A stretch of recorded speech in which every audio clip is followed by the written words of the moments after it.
মির্চি নিবেদন Friday classics.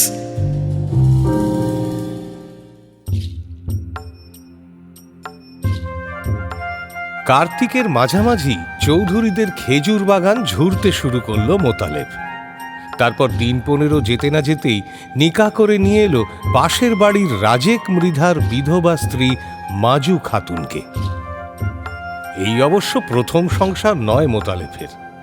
তার আগের বউ বছরখানেক আগেই মারা গেছে। তবু 25-26 বছরের জোয়ান পুরুষ মোতালেব যখন মাজু খাতুনকে নিকাহ করে আনলো, তখন পাড়াপড়শি সবাই তো অবাক। কারণ মাজু খাতুন 30-এ না পৌঁছলেও তার কাছাকাছি তো গেছে। ছেলেপুলের ঝামেলা অবশ্য মাজু খাতুনের নেই।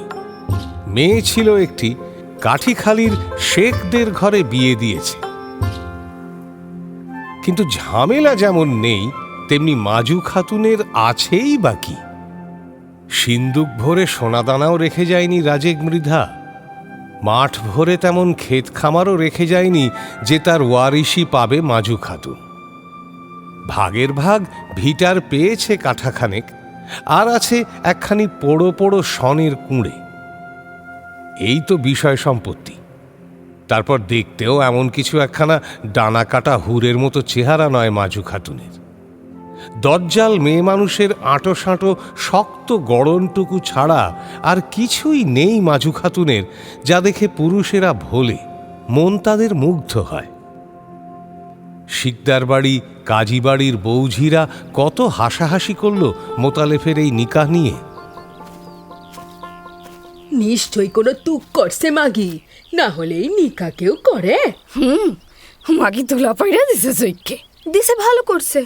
দেবে না, অমন মানুষের চোখে ধুলা পড়া দেবেন এর কাম। হ্যাঁ, ঠিক বাত বলেছিস সাকিনা। এই হয় শেষে। খোদা তো পাতা দেয় নাই চোখে। দেখছো না কেমন টেরাইয়া টেরাইয়া চায়, ধুলা সিটাইয়া থায় তো বেশ করছে। মুন্সিদের ছোট বউ সাকিনার কথাটা মিথ্যে নয়। চাউনিটা একটু তেরছা তেরছা মোতালেফের। বেছে বেছে সুন্দর মুখের দিকে তাকায়। সুন্দর মুখের খোঁজে ঘোরে তার চোখ। অল্প বয়সী খুবসুরত চেহারার একটা বউ আনবে ঘরে, এতদিন ধরে সেই চেষ্টাই সে করে এসেছে। কিন্তু পারল না, কারণ দরে পটেনি কারোর সঙ্গে। যারই ঘরে একটু ডাগর গোছে সুন্দর মেয়ে আছে, সেই হেঁকে বসেছে 5-20-7-20। মোতালেফের সবচেয়ে পছন্দ হয়েছিল ফুলবানুকে। চরকান্দার এলেম শেখের মেয়ে ফুলবানু। 18-19 বছর হবে বয়স। রসে টলটল করছে সর্বাঙ্গ, টকবক করছে মন। ইতিমধ্যে অবশ্য 1 হাত ঘুরে এসেছে ফুলবানু। কৈডুবির গফুর শিকদারের সঙ্গে তার নিকাহ হয়েছিল। খেতে পড়তে কষ্ট দেয়, মারধর করে, এই সব অজুহাতে তালাক নিয়ে এসেছে তার কাছ থেকে। আসলে বয়স বেশি আর চেহারা সুন্দর নয় বলে গফুরকে পছন্দ হয়নি ফুলবানু। সেই জন্যই ইচ্ছে করে নিজে ঝগড়া কন্দল বাঁধিয়েছে তার সঙ্গে।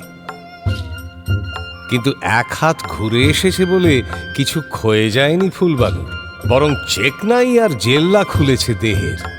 রসের ঢেউ খেলে যাচ্ছে মনের মধ্যে। চরকান্দায় নদীর ঘাটে ফুলবানুকে একদিন দেখেছিল মোতালেব। এক নজরেই বুঝেছিল যে সেও নজরে পড়েছে। চেহারাখানা তো বেমানান নয় মোতালেফের।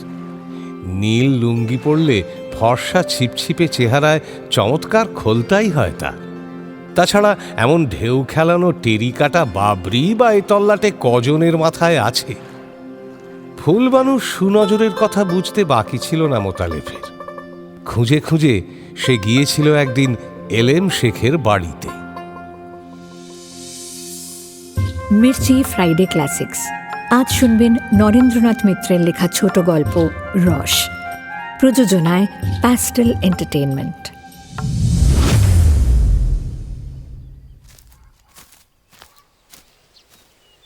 তোমার বেটির নিকা দিবানি মোর লাগে। দাও মোতালেব মিয়া, গেলবার বহুত তজুরবা হয়েছে মোর। এবার না দেখে শুনে মেয়ে দিব না। এলেম মিয়া, আমার কি তুমি চিনো না? আচ্ছা কি চাও তুমি, কও দেখি কি চাও? 5 কোটিটা। কি 5 কোটি? তুমি খ্যাপছো? অত টাকা আমি পামু কেমনে?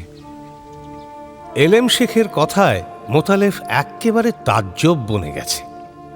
আসলে গাঁটের কড়ি যা খরচ করতে হয়েছে মেয়েকে তালাক নেওয়াতে গিয়ে, সুদে আসলে তা পুষিয়ে নিতে চায় এলেম, ভরপাই চায় সেই লোকসানের।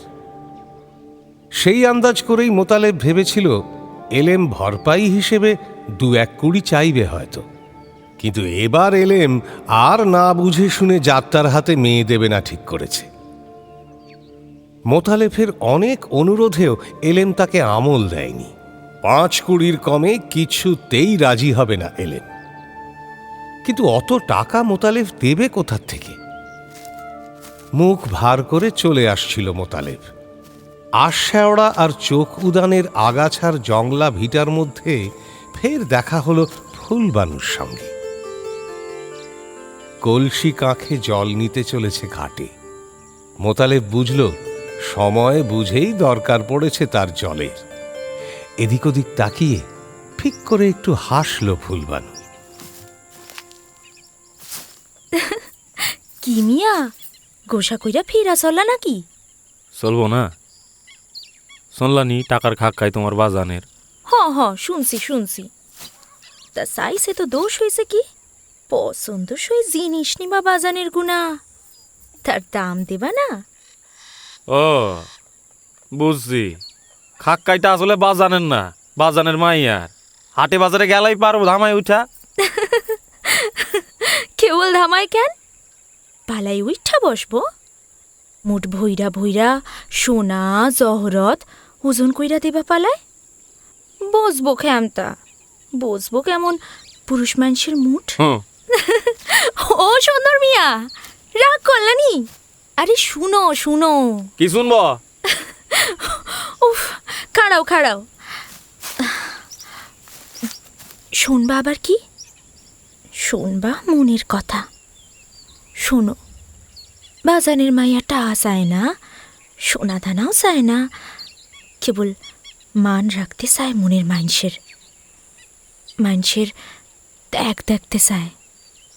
বুঝছো? বুঝলাম। তাই বইলা আকাম কুকাম কইরো না মিয়া, জমি ক্ষেত বেচতে যায়ও না আবার। আচ্ছা, শীতের কয়টা মাস যাওক, তারপরে ত্যাগও দেখাবো, মানও দেখাবো।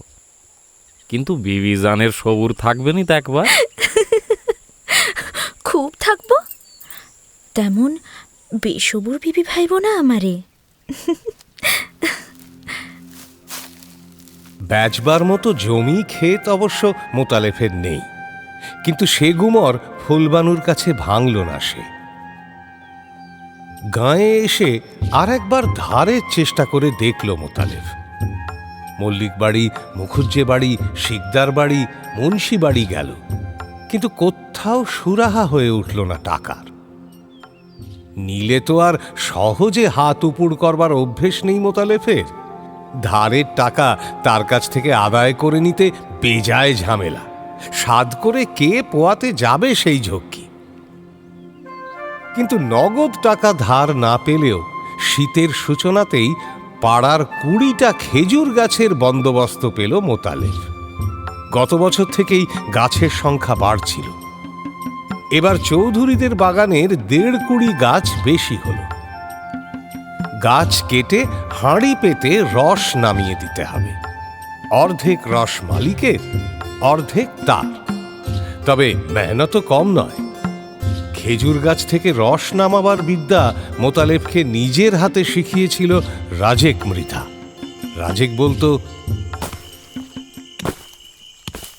একটা কইরা গাছের শুকনা মরা ডাইলগুলা বাইসা আগে কাইটা ফেলতে হইব। বালিকাসার ধার তুইলা জুৎসই কইরা নিতে হবে স্যান। এরপর সেই ধারালো স্যানে গাছের আগা চাইসা তার মধ্যে নল পুত্তি হইব সরু কঞ্চি ফাইরা। সেই নলের মুখে লাকসই কইরা বাতি হইব মেটে হাঁড়ি। আর তবে তো রাত ভরে টুপটুপ কইরা রস পড়ব সেই হাঁড়িতে। হ্যাঁ, অনেক খাটনি, অনেক খেজমত। শুকনা শক্ত খেজুর গাছ থেকে রস বাইর করতে হইলে আগে ঘাম বাইর করতে হয় গায়ে। এ তো আর মায়ের দুধ নয়, আর গাইয়েরও দুধ নয় যে বোঁটার মানে মুখ দিলেই হইল। তবে খাটতে জানলেই হয় না, গাছি উঠতে নামতে জানলেই হয় না, গুণ থাকুন যাই হাতের। হ্যাঁ, যা ধারালো স্যান, তার একটু চামড়ায় লাগলি পরে একেবারে ফিনকি দিয়া রক্ত ছট্টে মানুষের কাতিকা। আর সেই হাতির গুণে সেই স্যানের সোয়ায় খেজুর গাছের ভেতর থেকে মিষ্টি রস চুমাইয়া পড়ে। এই তো আর ধান কাটা নয়, পাট কাটা নয় যে কাঁচির পোষে গাছের গোড়া শুদ্ধ কাইটটা নিলেই হইল। এর নাম হইল গিয়া খেজুর গাছ কাটা। হ্যাঁ, কাইতেও হইব, আবার হাত বুলাইতেও হইব। খেয়াল রাখতে হইব গাছ যেন ব্যথা না পায়, যেন কোনো ক্ষতি না হয় গাছের। একটু এদিক ওদিক হইলেই পর বছর ঘুরতে না ঘুরতেই দেখবা গাছের দফা রফা হইয়া যাইব। একবার মরা মুখ দেখতে হইব গাছের। সেই গাছের গুড়িতে ঘাটের পৈঠা হইব, ঘরের পৈঠা হইব, কিন্তু ফোঁটায় ফোঁটায় সেই গাছ থেকে হাড়ির মধ্যে রস জইবে না রাতভর, বুঝছ? রস সম্বন্ধে কত তত্ত্বকথা আর বিধিনিষেধ বলেছিল তাকে রাজেক। রাজেকের মতো অমন নামডাকওয়ালা গাছই ধারে কাছে ছিল না। যে গাছের প্রায় 12 আনা ডালই শুকিয়ে এসেছে, সেই গাছ থেকেও রস বেরুত রাজেকের হাতের ছোঁয়ায়। অন্য কেউ গাছ কাটলে যে গাছ থেকে রস পড়ত আধ হাঁড়ি, রাজেকের হাতে পড়লে সে রস হাঁড়ির গলা পর্যন্ত উঠত। তার হাতে খেজুর গাছ ছেড়ে দিয়ে নিশ্চিন্তে থাকত গৃহস্থরা। গাছের কোনো ক্ষতি হতো না, রসও পড়ত হাঁড়ি ভরে। বছর কয়েক ধরে রাজেকের সাগরেদ হয়েছিল মোতালেব। পেছন পেছন ঘুরত, কাজ করত সঙ্গে সঙ্গে। সাগরেদ 2-4 জন আরও ছিল রাজেকের, শিকদারদের মকবুল, কাজীদের ইসমাইল। কিন্তু মোতালেফের মতো হাত পাকেনি কারো। রাজেকের স্থান আর কেউ নিতে পারেনি তার মতো। কিন্তু কেবল গাছ কাটলেই তো হবে না কুড়িতে কুড়িতে, রসের হাঁড়ি বয়ে আনলেই তো হবে না বাঁশের বাখারির ভাড়ায় ঝুলিয়ে। রস জাল দিয়ে গুড় করবার মতো মানুষ চাই। পুরুষ মানুষ গাছ থেকে কেবল রসই পেড়ে আনতে পারে, কিন্তু উনান কেটে জ্বালানি জোগাড় করে সকাল থেকে দুপুর পর্যন্ত বসে বসে সেই তরল রস জাল দিয়ে তাকে ঘন পাটালি গুড়ে পরিণত করবার ভার মেয়ে মানুষের ওপর। শুধু কাঁচা রস দিয়ে তো লাভ নেই, রস থেকে গুড়, আর গুড় থেকে পয়সায় কাঁচা রস যখন পাকা রূপ নেবে তখন সিদ্ধি। কেবল তখনই সার্থক হবে সকল খেজমত, মেহনত। কিন্তু বছর 2 ধরে বাড়িতে সেই মানুষ নেই মোতালেফের। ছেলেবেলায় মা মরেছিল, 2 বছর আগে বউ মরে ঘর একেবারে খালি করে দিয়ে গেছে। সন্ধ্যের পর মোতালেফ এসে দাঁড়ালো মাজু খাতুনের ঝাঁপ আটা ঘরের সামনে। রাগনো আছো নাকি মাজু বেবি? কেডা? আমি মোতালেফ। শুয়া পড়ছো বুঝি? কষ্ট করে ওইটা যদি ঝাঁপটা একবার খুইলা দিতা, কয়টা কথা কইতাম তোমার সাথে। কথা যে কি কবা তা তো জানি। রসের কালাইছে আর মইনা পইরা গেছে মাজু খাতুনারে, রস জাল দিয়া দিতে হবে। কিন্তু সেরে চাইরাই না কইরা পয়সা দেবা মিয়া, তার কমে পারুম না। গতরে শুকলাই এ বছর। গতরের আর দোষ কি বেবি? গতর তো মনের হাত ধইরা ধইরা চলে। মনের সুখই গতরের সুখ। তা যাই কও তাই কও মিয়া, চাইরাই না আর কমে পারুম না এবার। চাইরা না কেন বেবি? যদি 16 আনা দিতে চাই, রাজি হওয়া তো নিতে। মোতালেফের হাসির ভঙ্গিতে মাজু খাতুনের বুকের মধ্যে একটু যেন কেমন করে উঠল, কিন্তু মুখে এসে বলল, তোমার রঙ্গ তামাশা থুইয়া দাও মিয়া, কাজের কথা কবা তো কও, নইলা যাই শুই গিয়া। সবাই তো রাইত তো শুইয়া ঘুমাবার জন্যে, কিন্তু শুইলে কি আর চোখে ঘুম আছে মাজু বেবি? না চাইয়া চাইয়া শীতের লম্বা রাইত কাটান যায়। মানে কি কইতেছ? স্পষ্ট কইরা কও তো মিয়া। ইশারা ইঙ্গিত রেখে এরপর মোতালেব আরো স্পষ্ট করেই খুলে বলল মনের কথা। কোনো রকম অন্যায় সুবিধা সুযোগ সে নিতে চায় না। মোল্লা ডেকে কলমা পড়ে সে নিকাহ করে নিয়ে যেতে চায় মাজু খাতুনকে। ঘর গেরস্তালির 16 আনা ভার তুলে দিতে চায় তার হাতে। প্রস্তাব শুনে মাজু খাতুন প্রথমে অবাক হয়ে গেল, তারপর একটু ধমকের সুরে বলল, রঙ্গতামাশারান মানুষ পাইলা না তুমি? কেন কাঁচা বয়সের মাইয়া পোলার কি অভাব হয়েছে নাকি দেশে যে তাগো থইয়া তুমি আসবা আমার দুয়ারে? অভাব হবে কেন মাজু বিবি? কম বয়সী মাইয়া পোলা অনেক পাওয়া যায় হেতা, কিন্তু শত হইলেও তারা কাঁচা রসের হাঁড়ি। সাঁচাই নাকি? আমি তোমার কথা আলাদা। তুমি হইলা নেশার কালে তারি আর নাস্তার কালে গুড়। তোমার সাথে তাগো তুলো না। রাইত বাড়ে, ঘরে যাও মিয়া।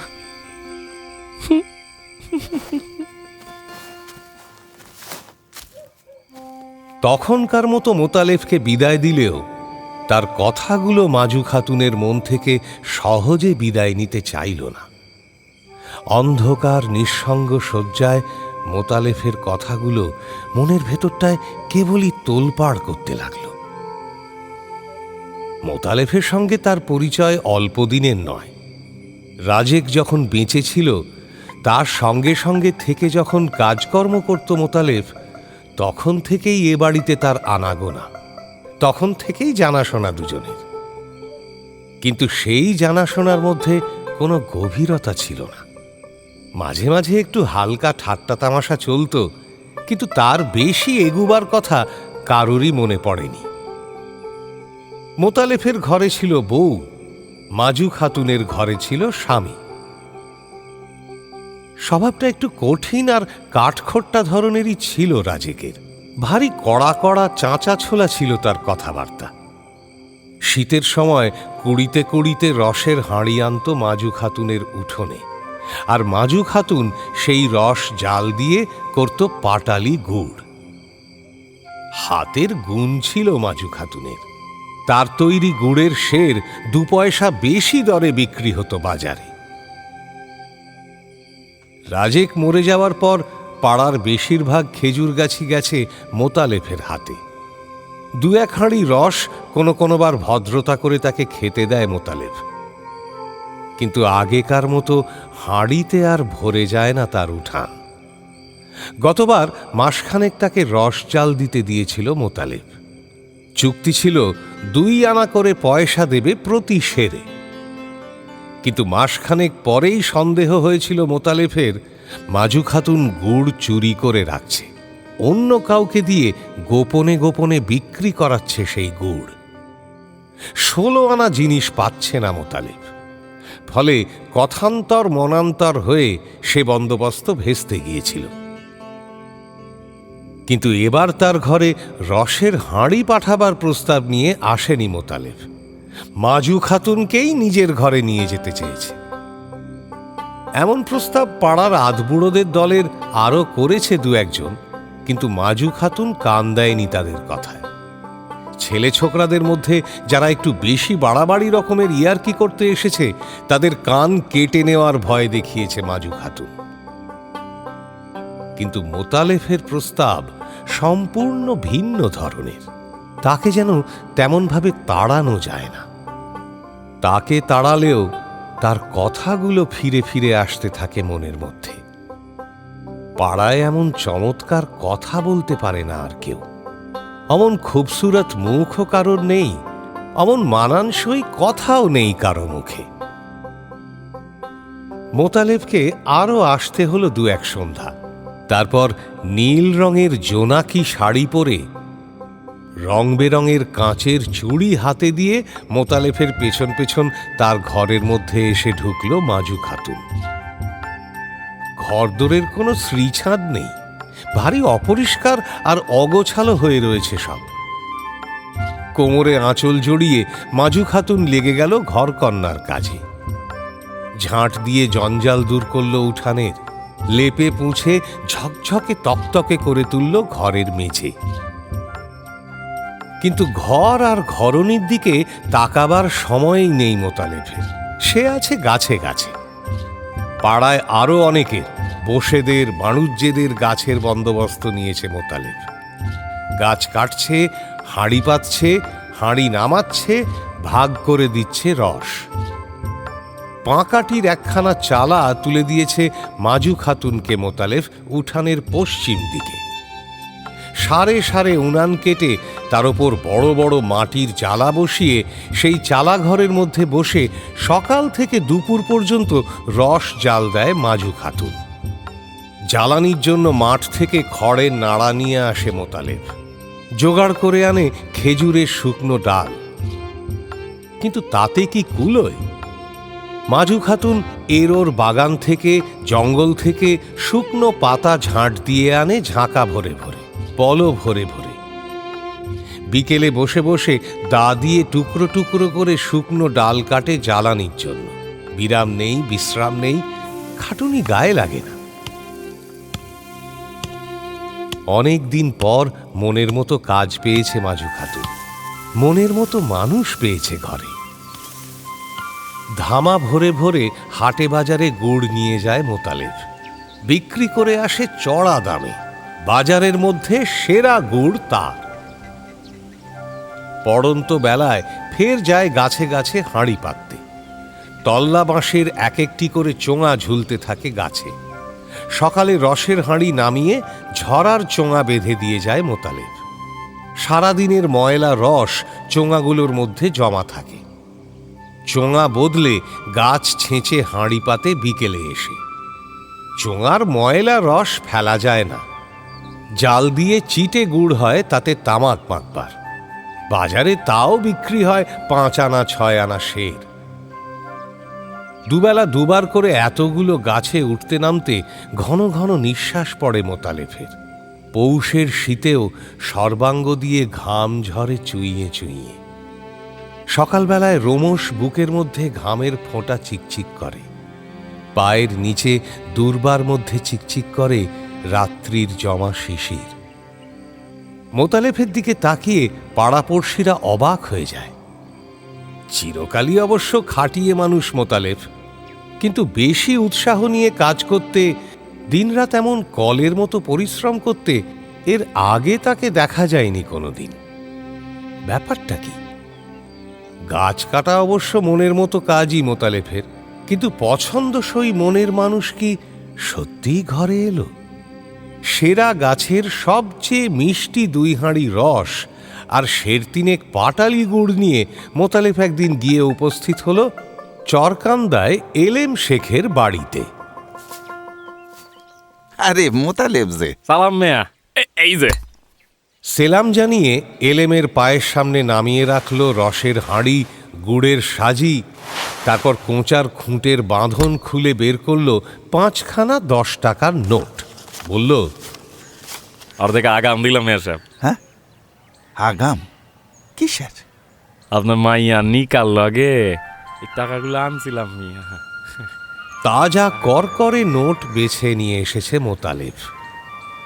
কোনায় কিনারে চুল পরিমাণ ছিঁড়ে যায়নি কোথাও, কোনো জায়গায় ছাপ লাগেনি ময়লা হাতের। নগদ 50 টাকা। নোটগুলোর ওপর হাত বুলোতে বুলোতে এলেম বলল, কিন্তু কিন্তু এখন আর আগাম নিয়ে আমি কি করবো মেয়া? তুমি তো শুনলাম নেকা কইরে নিছ ওই রাজেক মির্দার কবিলারে। কি হলো? হাসো যে, সতীনের ঘরে যাবে কেন আমার মাইয়া? হ্যাঁ, মাইয়া কি ঝগড়া আর সিলাসিলি করবে? মারামারি কাটাকাটি করে মরবে দিন রাত? তাই জন্যে ভাবেন কেন মেয়া সাহেব? গাছের রস যতদিন আছে, গায়ে শীত যতদিন আছে, মাজু খাতুনও ততদিন আছে আমার ঘরে। দক্ষিণা বাতাস খেললেই সব সাফ হইয়া যাব উইরা, বুঝছেন? কহ কি? টেন দিবা? মগজের মধ্যে তোমার সাঁসাই জিনিস আছে মেয়া। সুখ আছে তোমার সাথে কাম কইরা কথা কইয়া। ফুলবানু হ হ, আছে বই কি, আছে বই কি। ফুলবানুকেও একবার চোখের দেখা দেখে যেতে অনুমতি পেল মোতালেব। আড়াল থেকে দেখতে শুনতে ফুলবানুর কিছু বাকি ছিল না। তবু মোতালেবকে দেখে ঠোঁট ফোলালো ফুলবানু। বেশবুর কেটে হইল মেয়া, এদিকে আমি রইলাম পথ চাইয়া, আর তুমি ঘরে নিয়ে ঢুকাইলা আরেকজনারে। না ঢুকায় করি কি বিবি, মানের দায়ে জানের দায়ে এই ফন্দি খুঁজতে হয়েছে, বুঝছো? ঘরে কেউ না থাকলি পানি চুনি দেয় কেডা, পরান বাঁচে কি কইরা? হ্যাঁ বলি, ঘরে কেউ না থাকলি রস জাল দিয়া গুড় তৈরি করে কেডা, আর সেই গুড় বিক্রি কইরা টাকা না আনলেই বা মান বাঁচে কি কইরা? হ বুঝলাম, মানও বাঁচাইলা জানও বাঁচাইলা, কিন্তু গায়ে যে আরেকজনের গন্ধ জড়াই রইল, তো ছাড়াবে কেমনে? মনে এলেও মুখ ফুটে এ কথাটা বলল না মোতালেব যে মানুষ চলে গেলে তার গন্ধ সত্যিই আর একজনের গায়ে জড়িয়ে থাকে না। তা যদি থাকতো তাহলে সে গন্ধ তো ফুলবানুর গা থেকেও বেরুতে পারত। কিন্তু সে কথা চেপে গিয়ে মোতালেব ঘুরিয়ে জবাব দিল, বলল, গন্ধের জন্য ভাব নাকি ফুল বিবি? সোডা সাবান কিনা দেব বাজার গুনা, ঘাটের পৈঠায় পা জুলাইয়া বসুম তোমারে লইয়া। গতর গুইনা ঘইসা ঘইসা বদ গন্ধ সব উঠাইয়া ফেলল। শাসাই নাকি? সাঁচা না তো কি মিশা? শুনে দেখো, শুনো, তখন নতুন মাইন্ডের নতুন গন্ধে ভুর ভুর করবে তোমার গতর। দক্ষিণা বাতাসে চুলের গন্ধে ফুলের গন্ধে ভুর ভুর করবা। কেবল সবুর কইরা থাকো আর 2 মাস।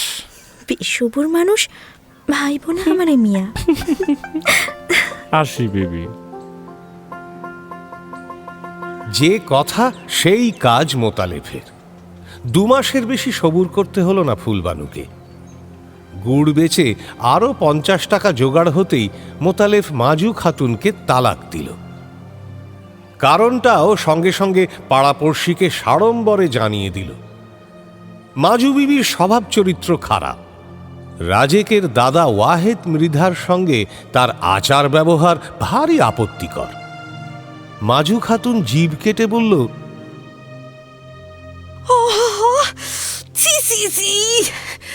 তোমার গতরই কেবল সুন্দরমতি মেয়া, ভেতর সুন্দর না। এত শয়তানি, এত ছলচাতুরি তোমার মনে। গুড়ের সময় পিঁপড়ার মতো লাইগাছিলা, আর গুড় যাই ফুরাইল অমনি তুত্তুর। কিন্তু অত কথা শোনবার সময় নেই মোতালেবের, ধৈর্যও নেই। আমের গাছ বলে ভরে উঠল। গাব গাছের ডালে ডালে গজালো তামাটে রঙের কচি কচি নতুন পাতা। শীতের পর এলো বসন্ত। মাজু খাতুনের পরে এলো ফুলবানু। ফুলের মতোই মুখ, ফুলের গন্ধ তার নিঃশ্বাসে। পাড়াপড়শি বলল, এবার মানিয়েছে। এইবার মানাইছে, এইবার শাসাই বাহার খুলছে ঘরের। ফুর্তির অন্ত নেই মোতালেবের মনে। দিনভর কিষান কামলা খাটে, তারপর সন্ধে হতে না হতেই এসে আঁচল ধরে ফুলবানুর। বিবি, ও বিবি, তুইয়া দাও তোমার রান্ধন বাড়ন ঘর গেরস্তালি। কাছে আইসা পশ দেই, আসো না। সবুর সবুর, এই কয় মাস কাটাইলা কি কইরা মিয়া? কেন, খেজুর গাছ লইয়া?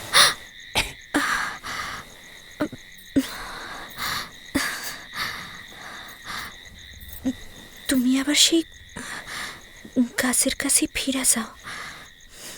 গাছের আদর গাছই সইতে পারে। কিন্তু গাছের কাছেও যে গাছের রস 2-4 মাসেই ফুরায় ফুলছান। কেবল তোমার রসে বছরে 12 মাস সোয়াইয়া সোয়াইয়া পরে, বুঝলানি?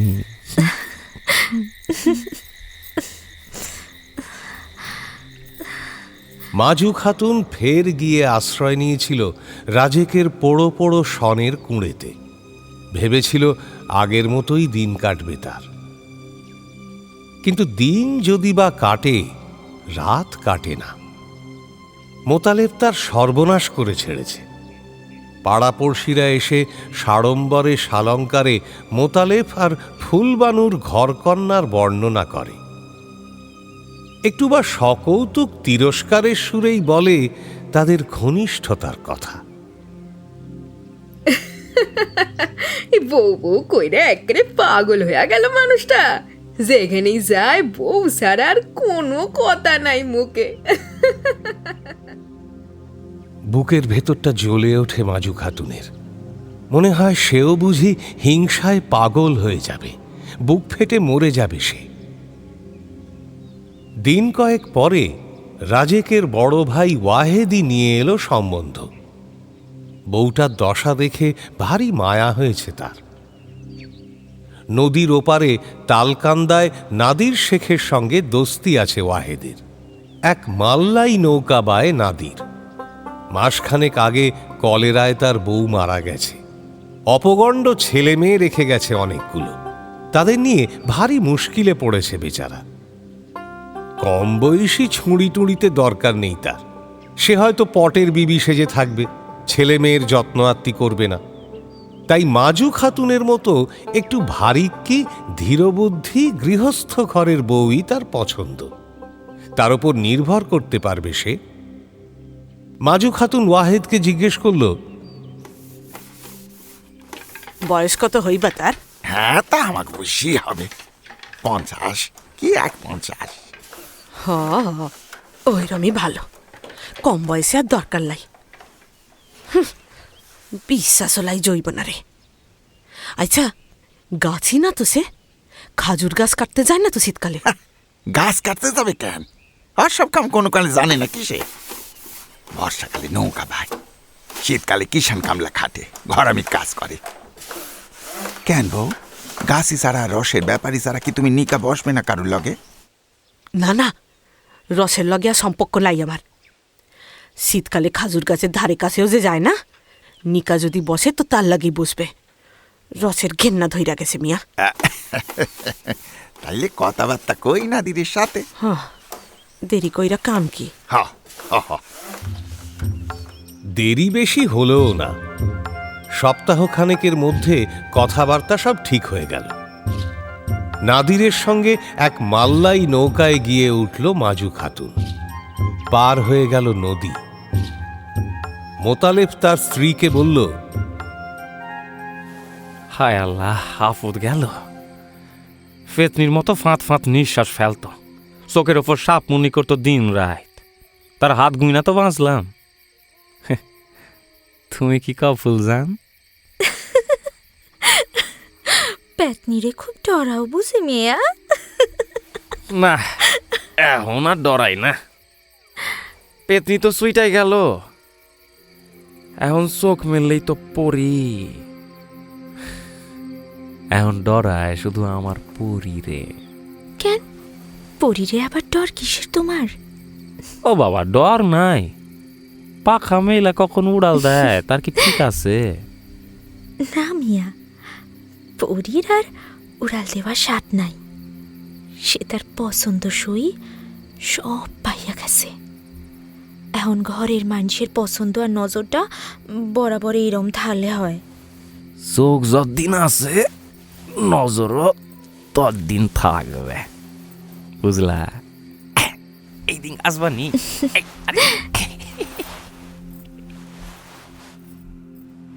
দিনরাত ভারী আদরে তোয়াজে রাখল মোতালেব তার বউকে। কোন মাছ খেতে ভালোবাসে ফুলবানু হাটে যাওয়ার আগে শুনে যায়। ট্যাঁকে পয়সা না থাকলে কারো কাছ থেকে পয়সা ধার করে কেনে সেই মাছ। ডিমটা, আনাজটা, তরকারিটা যখন যা পারে হাট বাজার থেকে নিয়ে আসে মোতালেব। ফি হাটে আনে পান, সুপারি, খয়ের মশলা।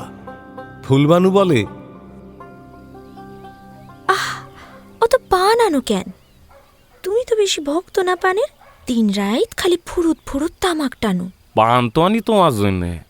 দিন ভৈরা পান খাবা, খাইয়া খাইয়া ঠোঁট রাঙাবা। কেন? আমার ঠোঁট এমনি বুঝি রাঙা না যে পান খাইয়া রাঙাইতে হইব? বেশ তো, আমি বরং পান সাইজা দিই, তুমি বরং দিনরাত খাওয়া ধরো।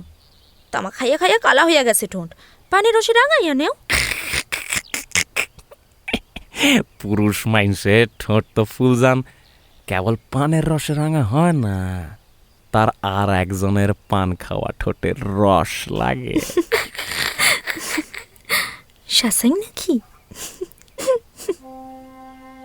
নিজের ভুঁই ক্ষেত নেই মোতালেফের। মল্লিকদের মুখুজ্জেদের কিছু কিছু জমি বর্গা চষে, কিন্তু ভালো কিষাণ বলে তেমন খ্যাতি নেই। জমির পরিমাণ, ফসলের পরিমাণ অন্য সকলের মতো নয়। শিকদারদের, মুন্সিদের জমিতে কিষাণ খাটে, পাট নিড়ায়, পাট কাটে, পাট জাগ দেয়, ধোয়ে, মেলে, ভারী খাটুনি খাটে। ফর্সা রং রোদে পুড়ে কালো হয়ে যায় মোতালেফের। বর্গা জমির পাট খুব বেশি ওঠে না উঠোনে। শিকদাররা, মুন্সিরা নগদ টাকা দেয়। কেবল মল্লিক আর মুখুজ্জেদের বিঘে চারেক ভুঁইয়ের ভাগের ভাগ, অর্ধেক ভাগ দেওয়া পাট নৌকা ভরে খালের ঘাটে এনে নামায় মোতালেফ। পাট ছাড়াতে ভারী উৎসাহ ফুলবানুর, কিন্তু মোতালেফ সহজে তাকে পাটে হাত দিতে দেয় না। বলে, ও কি করো কি বেবি, পাটে হাত দিবা না তুমি, কষ্ট হইব, পচা গন্ধ হইব গায়ে। হইলে তো বইয়া গেল, রোদে পুইরা তুমি কালা কালা হইয়া গেলা, আর আমি পাট নিতে পারবো না, কষ্ট হবে। কেমন তোর কথাই যে কও তুমি মেয়া। নিজেদের পাট তো বেশি নয়, পাঁকাটি পাওয়া যায় না। ফুলবানুর ইচ্ছা অন্য বাড়ির জাগ দেওয়া পাটও সে ছাড়িয়ে দেয়, সেই ছাড়ানো পাটের পাটখড়িগুলো পাওয়া যাবে তাহলে। কিন্তু মোতালেফ রাজি হয় না তাতে, অত কষ্ট সে বউকে করতে দেবে না। আশ্বিনের শেষের দিকে আউশ ধান পাকে, অন্যের নৌকায় পরের জমিতে কিষাণ খাটতে যায় মোতালেফ। কোমর পর্যন্ত জলে নেমে ধান কাটে, আঁটিতে আঁটিতে ধান তুলতে থাকে নৌকায়। কিন্তু মমিন, করিম, হামিদ, আজিজ এদের সঙ্গে সমানে সমানে কাঁচি চলে না তার। হাত বড় ধীরজ মোতালেফের, জলে ভারী কাতর মোতালেফ। এক একদিন পিঠে বগলে জোঁক লেগে থাকে। ফুলবানু তুলে ফেলতে ফেলতে বলে, উফো, চোখটাও ছাড়াইতে পারো না মিয়া, বলি হাত তো ছিল সঙ্গে। ধান কাটার হাত দুইখান সাথেই ছিল, যোগ ফেলবার হাত থইয়া গেছিলাম বাড়িতে।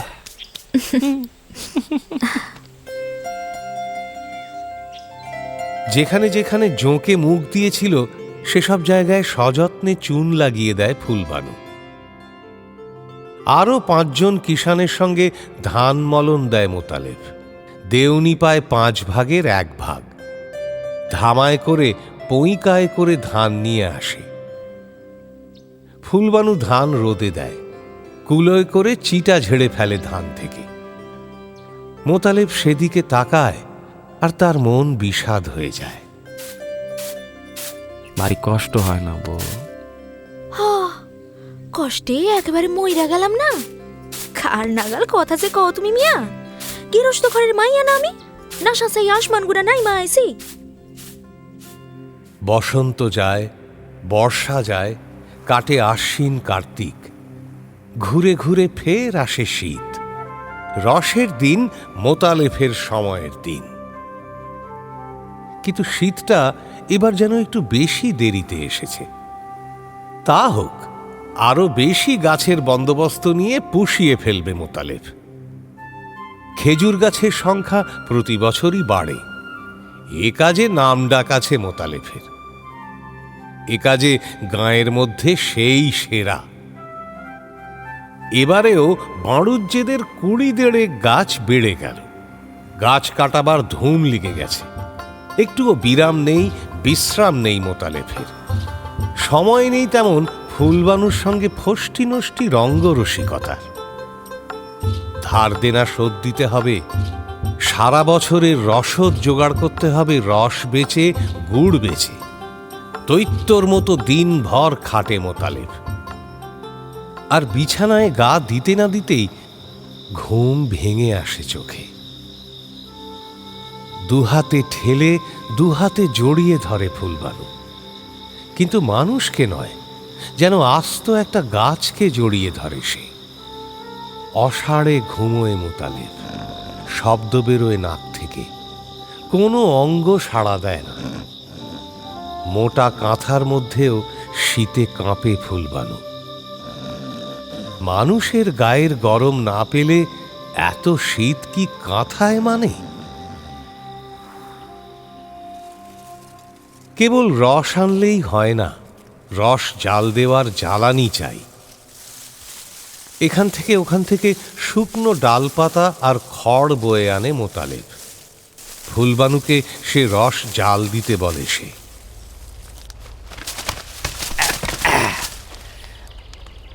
রস জাল দাও, যেমন মিঠা হাত তেমন মিঠা গুড় বানান চাই বিবি। সেরা আর সরের জিনিস হওয়া চাই বাজারের। হ্যাঁ, এত রস!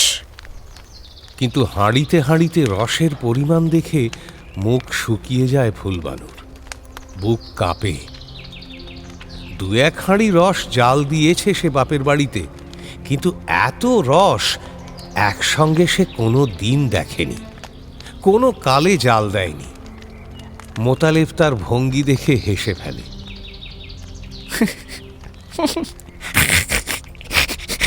ভয় কি? আমি তো আসি কাছে কাছে। আমারে পুজ কইর, আমি কইয়া কইয়া দেব কেমন। মনের মধ্যে যেমন টকবক করে রস, জ্বালার মধ্যেও তেমন করা চাই। কিন্তু উনানের কাছে সকাল থেকে দুপুর পর্যন্ত বসে বসে মনের রস শুকিয়ে আসে ফুলবানুর। নিবু নিবু করে উনানের আগুন, তেমন করে টকবক করে না জ্বালার রস। চোখ মুখ শুকিয়ে আসে ফুলবানুর, রূপ ঝলসে যায়। তবু গুড় হয় না পছন্দ মতো, কেমন যেন নরম নরম থাকে পাটালি, কোনোদিন বা পুড়ে তেতো হয়ে যায়। মোতালেব মেজাজ হারায়।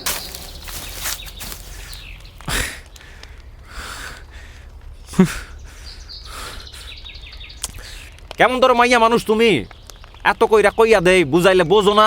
হ্যাঁ, এটা গুড় হইছে, এই নি খরিদ্দারে কেনবে পয়সা দিয়া? কিনবে না কেন? বেচতে জানলেই কিনবে। বাহ, তাইলে আর কি, তুমি যাইয়া ধামা লইয়া বসো বাজারে। তুমি আইসো বেইসা, খুব সুরত মুখের দিকে চাইয়া যদি কেনে তো কেনবে। হ্যাঁ, গুড়ের দিকে চাইয়া কেউ কেনবে না। তবে বোকা তো নয় ফুলবানু, অকেজো তো নয় একেবারে। বলতে বলতে শেখাতে শেখাতে 2-4 দিনের মধ্যেই কোনো রকমে চলনসই গুড় তৈরি করতে শিখল ফুলবানু।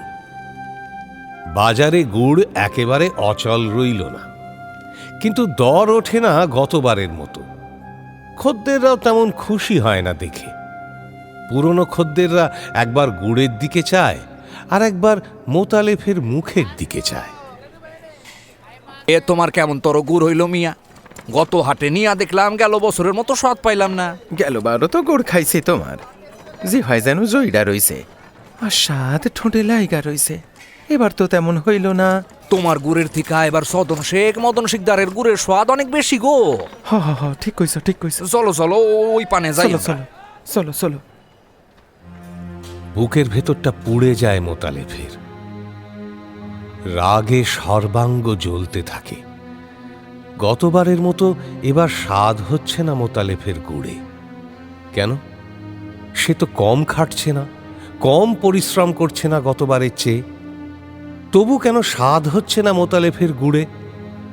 তবু কেন দর উঠছে না? লোকে দেখে খুশি হচ্ছে না, খেয়ে খুশি হচ্ছে না, গুড়ের সুখ্যাতি করছে না তার? অত নিন্দামন্দ শুনতে হচ্ছে কেন? কিসের জন্য? রাত্রে বিছানায় শুয়ে শুয়ে রস জাল দেওয়ার কৌশলটা আরও বার কয়েক মোতালেফ বলল ফুলবানুকে।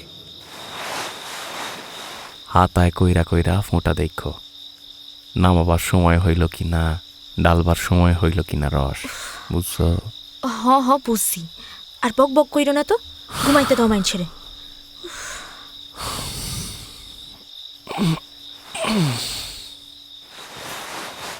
হঠাৎ মোতালেফের মনে পড়ে গেল মাজু খাতুনের কথা। রাত্রে শুয়ে শুয়ে রস আর গুড়ের কত আলোচনা করেছে তার সঙ্গে মোতালেব।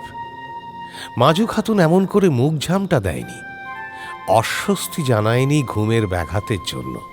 সাগ্রহে শুনেছে, সানন্দে কথা বলেছে। পরদিন বেলা প্রায় দুপুর নাগাদ কোত্থেকে এক বোঝা জ্বালানি মাথায় করে নিয়ে এলো মোতালেব। এনে রাখল সেই পাঁকাটির চালার দোরের কাছে। কিরম গুড় হইতেছে আইস ফুলজান? কিন্তু চালার ভেতর থেকে কোনো জবাব এলো না ফুলবানুর। আরও একবার ডেকে সাড়া না পেয়ে বিস্মিত হয়ে চালার ভেতর মুখ বাড়ালো মোতালেব। কিন্তু ফুলবানুকে সেখানে দেখা গেল না। কিরকম গন্ধ আসছে যেন ভেতর থেকে। জ্বালার মধ্যে ধরে গেল নাকি গুড়? সারে সারে গোটা পাঁচেক জ্বালায় রস জাল হচ্ছে, টকবক করছে রস জ্বালার মধ্যে। মুখ বাড়িয়ে দেখতে এগিয়ে গেল মোতালেব।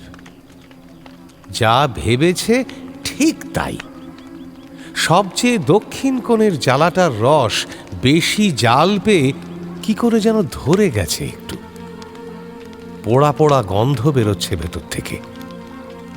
বুকের মধ্যে জ্বালা পোড়া করে উঠল মোতালেবের। গলা চিরে চিৎকার বেরুল। কই গেলে? কোথায় গেলে তুই হারামজাদে? ব্যস্ত হয়ে ঘরের ভেতর থেকে বেরিয়ে এলো ফুলবানু।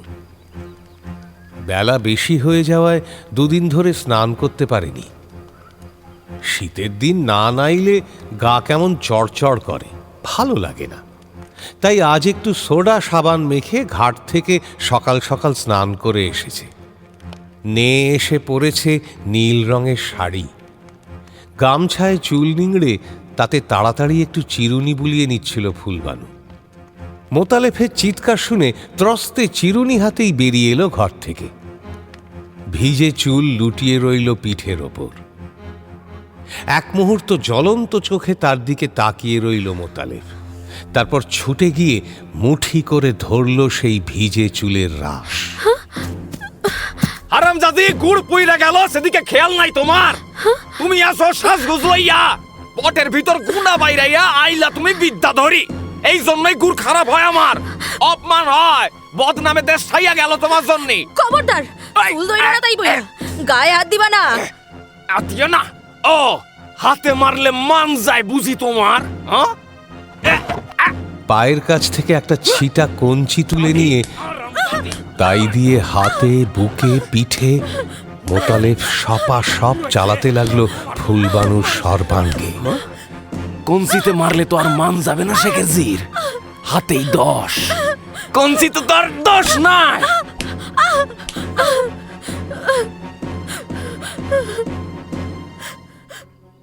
ভারী বদরাগী মানুষ মোতালেব। যেমন বেসবুর বেবুজ তার অনুরাগ, রাগও তেমনি প্রচণ্ড। খবর পেয়ে এলেম শেখ এলো চরকান্দা থেকে। জামাইকে শাসালো, বকলো, ধমকালো, মেয়েকেও নিন্দামন্দ কম করল না। ফুলবানু বলল, আমারে লইয়া যাও বাজান তোমার সাথে। এমন গোয়ার মাইন্ডের ঘর করবো না আমি। কিন্তু বুঝিয়ে সুঝিয়ে মেয়েকে রেখে গেল এলেন। একটু আশকারা দিলেই ফুলবানু পেয়ে বসবে, আবার তালাক নিতে চাইবে। কিন্তু গৃহস্থ ঘরে অমন বারবার অদল বদল আর ঘর বদলানো কি চলে? তাতে কি মান সম্মান থাকে সমাজের কাছে? একটু সবুর করলেই আবার মন নরম হয়ে আসবে মোতালেফের। দুদণ্ড পরেই আবার মিলমিশ হয়ে যাবে। স্বামী স্ত্রীর ঝগড়াঝাঁটি দিনে হয়, রাত্রে মেটে, তা নিয়ে আবার একটা ভাবনা। খানিক বাদেই আবার যেচে আপোষ করল মোতালেব। সেধে ভেজে মান ভাঙালো ফুলবানুর। পরদিন ফের আবার রস জাল দিতে গিয়ে বসল ফুলবানু। দুপুরের পর ধামায় বয়ে গুড় নিয়ে চলল মোতালেব হাটে। যাবার সময় বলল, এই 2টা মাস কাইটা গেলে কোন রকমে তোমার কষ্ট সারে ফুলজান। কষ্ট আবার কি? কিন্তু এ কেবল মুখের কথা। কেবল যেন ভদ্রতার কথা। মনের কথা যেন ফুটে বেরোয় না দুজনের কারোরই মুখ দিয়ে। সে কথার ধরন আলাদা, ধ্বনি আলাদা। তা তো আর চিনতে বাকি নেই কারো। যে বলে সেও জানে, যে শোনে সেও জানে। হাটের পর হাট যায়, রসের সময় প্রায় শেষ হয়ে আসে। গুড়ের খ্যাতি বাড়ে না মোতালেফের, দর চড়ে না। কিন্তু তা নিয়ে ফুলবানুর সঙ্গে বাড়ি এসে আর তর্ক বিতর্ক করে না মোতালেফ। চুপ করে বসে হুঁকোয় তামাক টানে। খেজুর গাছ থেকে নল বেয়ে চুইয়ে চুইয়ে রস পড়ে হাঁড়ির মধ্যে। ভোরে গাছে উঠে রস ভরা বড় বড় হাঁড়ি নামিয়ে আনে মোতালেফ। কিন্তু গত বছরের মতো যেন সুখ নেই মনে, ফুর্তি নেই। ঘামে এবারও সর্বাঙ্গ ভিজে যায়, কিন্তু শুকনো পাঁকাটির মতো খটখট করে মন। দুপুরের রোদের মতো খাঁ খাঁ করে। কোথাও ছিটে ফোঁটা নেই রসের। রসের হাঁড়িতে ভরে যায় উঠান। রসবতী নারী ঘরের মধ্যে ঘোরাফেরা করে, তবু যেন মন ভরে না। কেমন যেন খালি খালি মনে হয় দুনিয়া। একদিন হাটের মধ্যে দেখা হয়ে গেল নদীর পাড়ের নাদির শেখের সঙ্গে। সালাম মিয়া সাহেব। আলাইকুম আসসালাম। ভালো তো সব? সাওয়াল পান সব ভালো তো? হ মোতালেফ মিয়া, ভালোই আছে সব। খোদার দয়ায় চইলা যাইতাছে কোনো রকমে। মাজু খাতুনের কথাটা মুখে এনেও আনতে পারল না মোতালেফ। একটু ইতস্তত করে বলল, সাওয়াল পানের জন্যে শের 2-3 গুড় লইয়া যান মিয়া, ভালো গুড়। ভালোই তো, ভালোই তো। আপনার গুড় তো কোনো কালে খারাপ হয় না শুনছি। না মিয়া, সেদিন কালার নাই। অবাক হয়ে নাদির এক মুহূর্ত তাকিয়ে থাকে মোতালেফের দিকে। ভাবে, এ কেমনতর ব্যাপারই! গুড় বেচতে এসে নিজের গুড়ের নিন্দা কি কেউ নিজে করে? নাদির জিজ্ঞাসা করে, তা কত করে দিতেছেন? দামের জন্য কি, শের 2 গুড় দিলাম আপনার পোলা পানরে খাইতে। কম জানি চাচাই দিছে। কেমন? না না না, সে কি মিয়া, আপনার বেচার জিনিস দাম না দিয়া নেব কেমনে? আচ্ছা, নিয়া তো যাও নাই, খাইয়া দেন। দাম না হয় সামনের হাটে দিবেন। আচ্ছা আচ্ছা, ঠিক আছে ঠিক আছে, দেন দেহি। বলতে বলতে কথাগুলো যেন মুখে আটকে যায় মোতালেফের। এবারেও জিনিস কাটাবার জন্য বলতে হয় এসব কথা। গুড়ের গুণপনার কথা ঘোষণা করতে হয় খদ্দেরের কাছে। কিন্তু মনে মনে জানে কথাগুলো কত মিথ্যা। পরের হাটে এসব খদ্দের আর পারতপক্ষে গুড় কিনবে না তার কাছ থেকে, ভিড় করবে না তার গুড়ের ধামার সামনে। অনেক বলা কওয়ায় 100 গুড় কেবল বিনা দামে নিতে রাজি হয় নাদির, আর বাকি 2 সেরের পয়সা গুনে দেয় জোর করে মোতালেফের হাতের মধ্যে। মাজু খাতুন সব শুনে আগুন হয়ে ওঠে রেগে। ও গুড় সাওয়াল পানরে খাওয়াইতে চাও খাওয়াও, কিন্তু আমি ও গুড় ছোবো না হাত দিয়া। তেমন বাপের বিটি না আমি। আচ্ছা, তবে আর আনুম না। খবরদার, ওই মানুষের সাথে যদি ফের খাতির নাতির করো, আমি চইলা যাব ঘরগুনা। রাইত পোহাইলে আমারে আর দেখতে পাবা না। এক হাট যায়, নাদির আর ঘেঁষে না মোতালেফের গুড়ের কাছে। মাজু খাতুনের নিষেধ মেনে চলে সে। মনে মনে মাজু খাতুনকে ভারী ভয় করে নাদির। কাজে কর্মে সরেশ, কথায় বার্তায় বেশ, কিন্তু রাগলে আর কাণ্ডজ্ঞান থাকে না বিবির। দিন কয়েক পরে একদিন ভোরবেলায় 2টি সেরা গাছের সবচেয়ে ভালো 2 হাঁড়ি রস নিয়ে নদীর ঘাটে গিয়ে খেয়া নৌকায় উঠে বসল মোতালেফ। ঝাপটানো কুল গাছটার পাশ দিয়ে ঢুকলো গিয়ে নাদিরের উঠানে। বাড়ি আছে নাই মেয়া? ও নাদির মেয়া, বাড়ি আছে নাই? কেডা? আপনি আপনি আসেন আসেন আসেন। তা আবার রস নিয়ে আইছেন কেন মেয়া সাহেব? মোতালেবকে আমন্ত্রণ জানালো বটে নাদির, কিন্তু মনে মনে ভারী শঙ্কিত হয়ে উঠল মাজু খাতুনের জন্য। যে মানুষের নামগন্ধ শুনতে পারে না বিবি, সেই মানুষ নিজে সশরীরে হাজির হয়েছে, না জানি কি কেলেঙ্কারিটাই ঘটায়। যা ভেবেছে নাদির তাই। বাখারির বেড়ার ফাঁক দিয়ে মোতালেবকে দেখতে পেয়েই স্বামীকে ঘরের ভেতর ডেকে নিল মাজু খাতুন। তারপর মোতালেবকে শুনিয়ে শুনিয়ে বলল, যাইতে কয় বাড়ি গুনা, এক্ষুনি নাইমা যাইতে ক। একটু কি সরম ভরম নাই মুইনের মধ্যে? কোন মুখে উঠলো এই সাইয়ানে? আইস্তে কথা কও, আইস্তে আইস্তে, একটু গলা নামাইয়া কথা কও বিবি, আর শুনতে পাবে। মাইনসের বাড়ি মানুষ আইছে, অমন কইরা কথা কয় নাকি? কুকুর বিড়ালটারেও তো অমন কইরা খেদায় না মাইনসে। তুমি বুঝবা না মিয়া, কুকুর বিড়াল থিকাও অধম থাকে মানুষ, শয়তান থিকাও সাংঘাতিক হয়। পুষ করো, রস খাওয়াইতে যাইলো আমারে, একটু ভয় ডর নাই মনে? একটু কি না শরম নাই?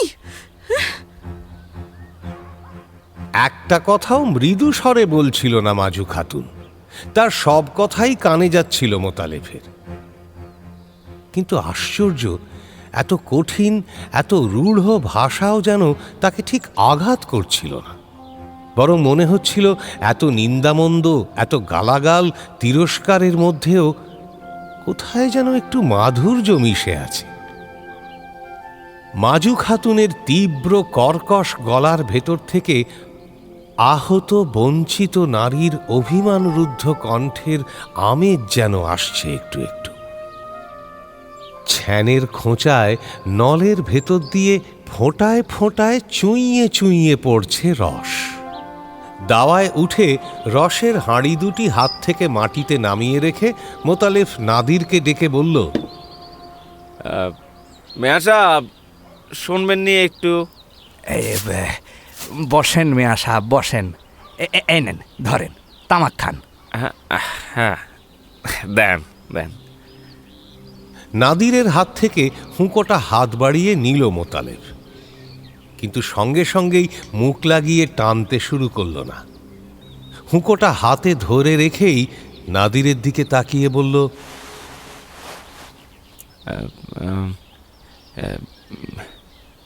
মিয়া আমার ভাইয়া একটা কথা কন বিবিরে। তা আপনি কন না, দোষ কি তাতে? না মিয়া আপনিই কন, কথা কবার মুখ নাই আমার মেয়া। কন যে মোতালেব মেয়া খাওয়াবার জন্য রসানে নাই, এইটুকু বুদ্ধি তারা আছে। তাই কিসের জন্য আনছে? কন যে আনছে জাল দিয়া 2 সের গুড় বানাইয়া দেওয়ার জন্য। সেই গুড় ধামাই কইরা হাটে নিয়া যাবে মোতালেব মেয়া, নিয়া বেচবে অচেনা খরিদ্দারের কাছে। এবছর 100 টাকা পছন্দসই গুড়ও তো সে হাটে বাজারে বেচতে পারে নাই, কেবল গাছ বাবাই সার হয়েছে তার। গলাটা যেন ধরে এলো মোতালেবের।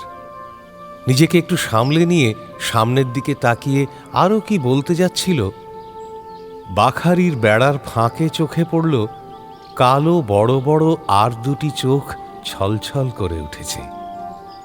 চুপ করে তাকিয়ে রইল মোতালেব, আর কিছু বলা হলো না। হঠাৎ যেন হুঁশ হলো নাদির শেখের। সে বলল, ও কি মেয়া সাহেব, হুকই যে কেবল ধইরা রইলেন হাতে, তামাক খাইলেন না? আগুন নিবা গেল কইলকার? না মিয়া ভাই, নেবে নাই।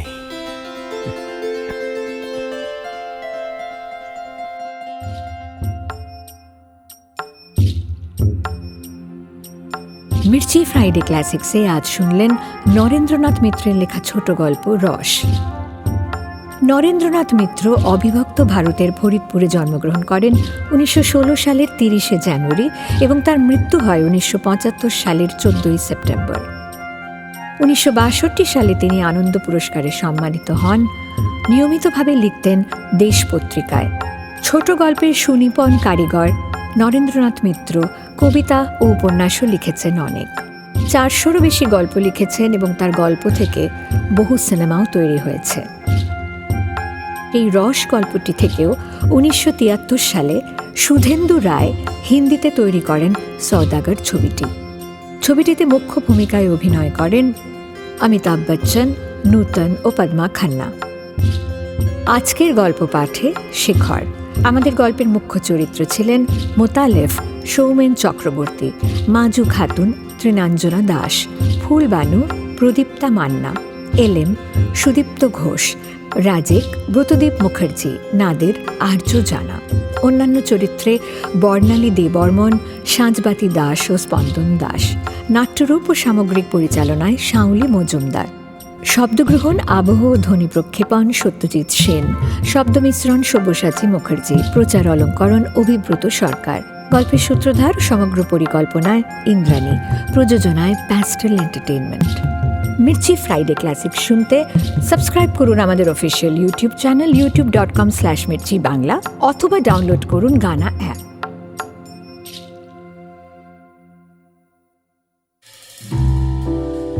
মির্চি নিবেদন ফ্রাইডে ক্লাসিক্স।